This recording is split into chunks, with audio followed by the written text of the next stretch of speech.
Good morning mga katropa, ito na naman tayo, nagbabalik. Ngayon lang ulit nakapag-edit. Sa dami ng mga video, puro sa reels na lang nag-i-edit.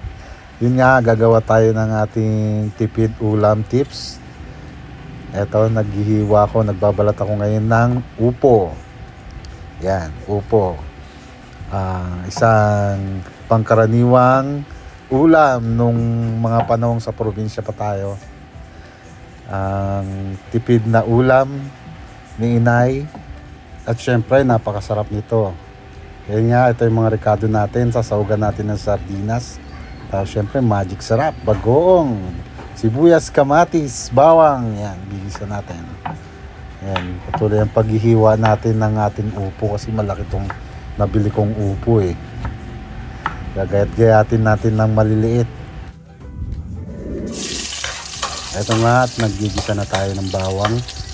Ayan, lagay na rin natin itong sibuyas. Bawang at sibuyas ang magkakambal sa gisahan. Tapos ito nga, kamatis. Nagdagtan palasa natin ng ating kamatis. Nagmumurang kamatis. Ayan, naluhaluin natin yung sa maluto sila. Tapos lalagay natin itong pangsahog natin. Ang palasa natin, sardinas. 555 sardines, baka naman, yeah. Yan. Yan ang ating sekretong ingredients. Sardinas. Napakasarap nito, mapaparaming kanin nyo. Tapos, ilalagay na natin tong upo. Yan. Yung niyohiwa natin na upo na maliliit. Tapos, halu-haluin natin. Igisa natin sa may sardinas. Halu-haluin natin. Tapos hindi na natin to ganong haluan ng tubig kasi magtutubig yung upo na yan eh. Kapag tumagal, pag maluluto na siya, magtutubig siya.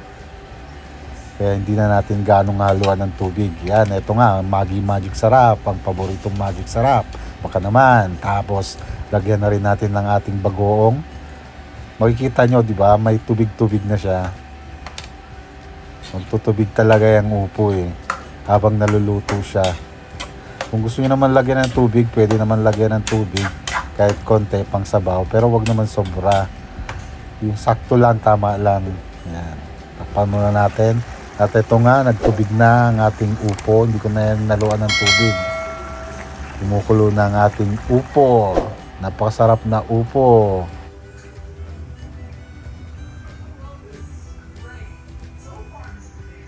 Kain na tayo guys, mga katropa, kain na. Tara na, let's go.